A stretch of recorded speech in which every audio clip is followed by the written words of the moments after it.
साथियों नमस्कार, प्रणाम। दोस्तों मैं रमन आज फिर हाजिर हूँ एक और वैल्यूएबल, इम्पॉर्टेंट और बहुत ही महत्वपूर्ण वीडियो को लेके। जी हाँ दोस्तों, आज की ये वीडियो हम सभी के जीवन हम सभी की लाइफ लाइन पे बेस्ड है, आधारित है, सर्वाइवल पे बेस्ड है। देखिए, हर व्यक्ति सर्वाइव करने के लिए, अपने जीवन का निर्वाह के लिए आजीविका का चयन करता है किसी न किसी रूप में, है ना। कुछ न कुछ उसको चाहिए अपने कमाने के लिए, खाने के लिए, कुछ ना कुछ काम धंधा वो करता ही करता है, राइट। यही संसार का नियम है। बट वो काम धंधा किस प्रकार का होना चाहिए, कैसा होना चाहिए, आज की इस वीडियो में यही बताऊंगा, यही समझाऊंगा, है ना। और आज की ये वीडियो काम धंधे के साथ साथ आपको ये भी समझा देगी कि हर कर्म का फल निश्चित होता है और भोगना ही पड़ता है, राइट। तो दोस्तों, आज की वीडियो बहुत महत्वपूर्ण है। आप सभी से रिक्वेस्ट है, वीडियो को एंड तक जरूर देखिएगा। ये आपके पेट और आपके परिवार के पेट के साथ संबंधित है, जुड़ी हुई वीडियो है। क्यों? क्योंकि हम सभी कहीं ना कहीं पेट पालने के लिए तो काम कर रहे हैं, राइट। तो दोस्तों, आइए वीडियो में आगे बढ़ते हैं और इस इम्पॉर्टेंट वीडियो को ध्यान से सुनते हैं, समझते हैं। आइए, आपने अपने जीवन में ये दो शब्द जरूर सुने होंगे। जी हाँ, कौन से? धर्म और अधर्म, राइट। धर्म का क्या अर्थ है ना। धर्म का अर्थ है सही, सच, है ना। एक सही काम, सही दिशा, है ना, सही जगह, राइट। अधर्म ठीक इसके विपरीत है। क्या? गलत काम, गलत जगह, गलत दिशा, है ना। हम ऐसे ही तो समझ सकते हैं, या थोड़ा और इजी कर देता हूँ। धर्म को हम पुण्य, तो अधर्म को हम पाप कह सकते हैं, राइट। और अभी आप सभी ने थंबनेल में देखा, टाइटल में देखा, क्या देखा कि भाई अधर्म से कमाकर परिवार को पालना, तो इस नर्क में जाओगे आप। ढंग से समझ लो। जी हाँ, ये वीडियो उन सभी लोगों के लिए बहुत इंपॉर्टेंट है, महत्वपूर्ण है, जो कहीं ना कहीं जिम्मेदार हैं अपने घर वालों के प्रति, अपने लोगों के प्रति, या खुद के भी प्रति, राइट। और देखा जाए तो मुझे लगता है हर व्यक्ति जिम्मेदार है। कोई रिक्शे वाला हो, रेड़ी वाला हो, धोबी हो, मोची हो, है ना, सब्जी वाला हो, राइट। कोई बिजनेसमैन हो, अकाउंटेंट हो, टाटा बिरला हो, अंबानी हो, सबका परिवार है, सबका पेट है, राइट। हर व्यक्ति कमाता है ना। क्यों? ताकि अपने जीवन का निर्वाह कर सके, है ना, अपनी आजीविका चला सके, राइट। लेकिन दोस्तों, वहीं जो व्यक्ति धर्म का मार्ग ईमानदारी का मार्ग ना अपना के अधर्म बेईमानी, गलत मार्ग का अनुसरण कर लेता है, फिर वो मरने के बाद, जी हाँ, है ना, इस नरक की यातनाओं को भोगता है। इसे आज ढंग से समझ लो। आज की इस वीडियो में मैं आपको यही बताऊंगा, यही समझाऊंगा। इसलिए वीडियो जिस किसी के पास पेट है और जिम्मेदारी है ना, उन सभी के लिए बहुत इंपॉर्टेंट है, राइट। तो अब आप सोच रहे होंगे मुझे इस बारे में कैसे पता चल गया है, तो मैं आप सबकी जानकारी के लिए बताना चाहता हूँ। भारतीय हिंदू धर्म में, सनातन धर्म में 18 पुराण बताए गए हैं, जिसमें से एक पुराण है श्री गरुड़ पुराण।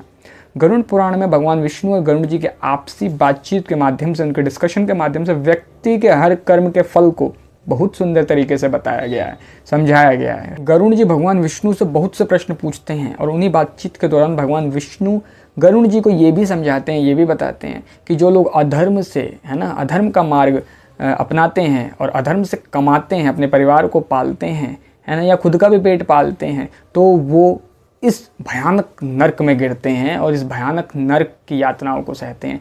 कई अलग अलग कर्मों से अलग अलग सजाएं दी जाती है, जिनके लिए अलग अलग नर्क बताए गए हैं, राइट। तो आज के इस वीडियो में गलत तरीके से पैसा कमाना और अपने जीवन को चलाना या परिवार का पेट भरना, जी हाँ, उन सभी के लिए इस नर्क में इंसान जाता है, इस नरक की यातना को सहता है। तो आइए हम भी समझते हैं कि आखिर वो कौन सा भयानक नरक है जिसके बारे में भगवान विष्णु ने गरुड़ जी को बताया है, समझाया है, राइट। और हम ये गलती ना करें कि हमें भी इस नरक में जाना पड़े, राइट। आइए समझते हैं। केवलेन ह्यधर्मेण कुटुम्बभरणोत्सुकः याति जीवो अन्धतामिश्रम चरमं तमसः पदम। तो दोस्तों, सुना आपने, भगवान विष्णु गरुड़ जी को इस संस्कृत की लाइन के माध्यम से क्या समझाते हैं, क्या बताते हैं। उन्होंने संस्कृत में बताया, मैं आपको इसका हिंदी अर्थ समझाता हूँ, बताता हूँ। वो कहते हैं कि केवल अधर्म से, जी हाँ, केवल अधर्म से कमाकर अपने कुटुंब का जो भरण पोषण करता है, उनको पालता है, राइट, वो अंधकार की पराकाष्ठा, जी हाँ, अंधकार तो अंधकार, उसका भी जो एक भयानक रूप होता है ना, बहुत गहन अंधकार, जी हाँ, अंधतामिश्र नामक नरक में गिरता है। उस भयानक नरक की यातनाओं को उसे भोगना पड़ता है। जी हाँ दोस्तों, फिर आगे वो ये भी कह देते हैं कि सिर्फ परिवार का ही नहीं, अपना पेट भी, जी हाँ, आपका अपना पेट भी अगर आप पालते हैं और ऐसे ही कुकर्मों से पालते हैं तो इसका फल भी आपको भोगना पड़ेगा, राइट। और तो और वो आगे ये भी कहते हैं कि भाई मनुष्य लोक के नीचे जितनी भी नरक है और जिनकी यातनाएं हैं उन सबको वो बारी बारी से भोगता है ना, लगातार भोगता रहता है। और फिर कहीं जाकर जब वो शुद्ध होता है तो फिर दोबारा इस मृत्यु लोक में जन्म प्राप्त करता है, फिर दोबारा इस मृत्यु लोक में इस धरती पर वो जन्म लेता है, राइट। तो सोचिए आप, कितनी भयानक सज़ा मिलती है ना। और सबसे बड़ी बात, आपने कहीं ना कहीं भारत में ये लाइन ज़रूर सुनी होगी, जैसा खाओ अन्न वैसा होए मन, है ना।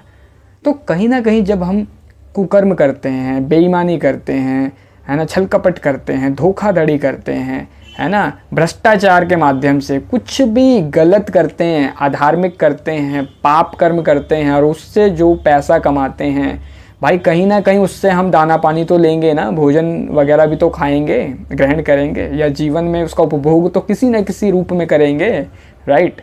तो फिर क्या होगा, तो उसका असर हमारे मन पर पड़ेगा और मन भी दूषित हो जाएगा, मन भी कलुषित हो जाएगा, मन भी बुरे संस्कारों की चपेट में आ जाएगा। और फिर व्यक्ति अच्छा कर्म कैसे करेगा, फिर वो बुरा ही कर्म करेगा, वो अच्छा कर्म नहीं कर सकता, राइट। तो और हाँ, एक छोटी सी स्टोरी आपके साथ शेयर करना चाहता हूँ। आप लोगों ने ज़रूर कहीं ना कहीं अपने स्कूल टाइम में, है ना, अपने सिलेबस में ज़रूर पढ़ा होगा, या कहीं पे इंटरनेट या किसी न्यूज़पेपर या किसी आर्टिकल के थ्रू ज़रूर पढ़ा होगा आपने कि भाई प्राचीन समय में एक रत्नाकर नाम का डाकू हुआ करता था, जो लोगों को लूटता था, छीना झपटी करता था और अपने परिवार का पेट पालता था, राइट। अपने घर वालों के भरण पोषण के लिए वो ये गलत काम करता था, राइट। तो जिस रास्ते से वो लोगों को लूटता झपटता था, उसी रास्ते में एक दिन नारद मुनि का आगमन होता है। जी हाँ, भगवान नारद मुनि का आगमन होता है और वो डाकू रत्नाकर नारद मुनि को भी पकड़ लेता है ना। बट नारद मुनि उसे समझाते बुझाते हुए कहते हैं कि भाई ये काम तुम क्यों करते हो। तो वो बताता है, मैं अपने परिवार का भरण पोषण के लिए ये काम करता हूँ, राइट। तो भगवान नारद मुनि कहते हैं कि ये जो तुम कृत्य कर रहे हो, क्रूर कर्म, गलत कर्म, अधर्म कर रहे हो, इन सब का फल वो परिवार वाले नहीं भोगेंगे तुम्हारे साथ, तुम्हें ही भोगना होगा। जी हाँ, अगर विश्वास नहीं है तो तुम मुझे बांध के इस जंगल में, इस पेड़ के साथ बांध के तुम जाके अपने परिवार वालों से पूछ सकते हो, राइट। रत्नाकर डाकू उन्हें बांध के जंगल में अपने घर जाता है, अपनी वाइफ से मिलता है, कहता है कि मैं तेरे लिए इतना कुछ लूटता हूँ, है ना, इतनी ज्वेलरी, इतना सोना चांदी पैसा रुपया लूट के लाता हूँ तुम लोगों के लिए, तो अगर मुझे इन अधर्म, इन कर्मों का फल मिलेगा तो क्या तुम भी मेरा साथ दोगे उसे भोगने के लिए। उसकी वाइफ हाथ खड़े कर देती है कहती है, अरे भाई तुम्हारा फ़र्ज है अपने परिवार को पालना पोषना, बट मेरा कोई रोल नहीं है तुम्हारे कर्म फल में, है ना, वो तुम ही भोगोगे, वो तुमने किए तुम भोगोगे। अब उसका दिमाग चकरा जाता है, राइट। वो अपने बच्चों से पूछता है, बच्चे भी यही कहते हैं कि भाई हम थोड़ी कर रहे हैं, ये तो तुम कर रहे हो, तुम्हारे कर्मों का फल है, तुम ही भोगोगे, हम तुम्हारा कोई साथ नहीं देने वाले हैं, है ना। वो अपने फादर से पूछता है, फादर भी यही कहते हैं, राइट। तो कहीं ना कहीं उसे समझ आता है कि ये जो मैं कर रहा हूँ, बेशक अपने परिवार के भरण पोषण के लिए कर रहा हूँ, है ना, हर आदमी करता है। अगर आप किसी को भी देखोगे वो कहेगा भैया मेरे 2 बच्चे हैं, बीवी है, भाई मेरा भी परिवार है, उसके लिए काम कर रहा हूँ। अरे भाई तू कर तो अपने फैमिली के लिए रहा है, वो तेरी रिस्पॉन्सिबिलिटी है, बट उसका फल तेरी फैमिली नहीं, तू ही भोगेगा, राइट। इसीलिए आप अपने जीवन में कोई भी काम करें, किसी के लिए भी करें, है ना, चाहे अपने हो पराए हों, किसी के लिए भी कुछ भी करें, भाई साहब आपके कर्म का फल आप ही भोगेंगे और कोई नहीं भोगेगा। इसीलिए आप अपने जीवन में इस बात का हमेशा ध्यान रखें, 2 रोटी कम खाएं, थोड़ा सा कम, है ना, आधुनिकता मॉडर्नाइजेशन थोड़ी कम हो, कोई दिक्कत नहीं है, चलेगा, है ना। सुकून की, ईमानदारी की, मेहनत की रोटी खाएं, राइट। इससे आपका तन मन धन ये तीनों ही पवित्र होंगे और तीनों सही दिशा में लगेंगे, जिससे आपका जीवन भी सही दिशा में जाएगा, राइट। तो दोस्तों आई होप वीडियो का संदेश आपने समझ लिया होगा, बात आपके ठीक समझ आ गई होगी। तो अगर वीडियो आपको थोड़ी सी भी अच्छी लगी, हेल्पफुल, वैल्यूएबल, नॉलेजेबल लगी है, मुझे तो लगता है वैल्यूएबल वीडियो है, राइट, तो प्लीज़ आप वीडियो को लाइक कीजिएगा, राइट। कमेंट बॉक्स में मुझे कमेंट करके ज़रूर बताइए ये वीडियो आपको कैसी लगी, इस वीडियो के बारे में आपके क्या विचार हैं, करेक्ट। अधिक से अधिक लोगों के साथ शेयर कीजिएगा चैनल पे नए हैं, हमेशा की तरह कहता हूँ, बार बार कहता हूँ, सब्सक्राइब कीजिए, निःशुल्क है ये, है ना। नोटिफिकेशन बेल को भी प्रेस करके ऑल पे सेलेक्ट जरूर कीजिए, जिससे कि मेरी सभी वीडियो के नोटिफिकेशन आप तक भाई ज़रूर पहुँच जाए, क्योंकि मैं रोज़ आपके लिए वीडियो ला रहा हूँ एवरीडे, है ना। रात्रि 10:45 पे डेली आपसे मिल रहा हूँ, डेली बातचीत हो रही है। इसीलिए प्लीज़ आप अपना सपोर्ट, अपना प्रेम ज़रूर दीजिए मुझे, ताकि मैं ऐसे ही वीडियो आप सभी के लिए बनाता रहूँ, लाता रहूँ। करेक्ट? तो ठीक है, फिर चलता हूँ। कल फिर मिलेंगे आपसे रात्रि 10:45 पर एक नई वीडियो, नई सीख, नई समझ के साथ। नमस्कार।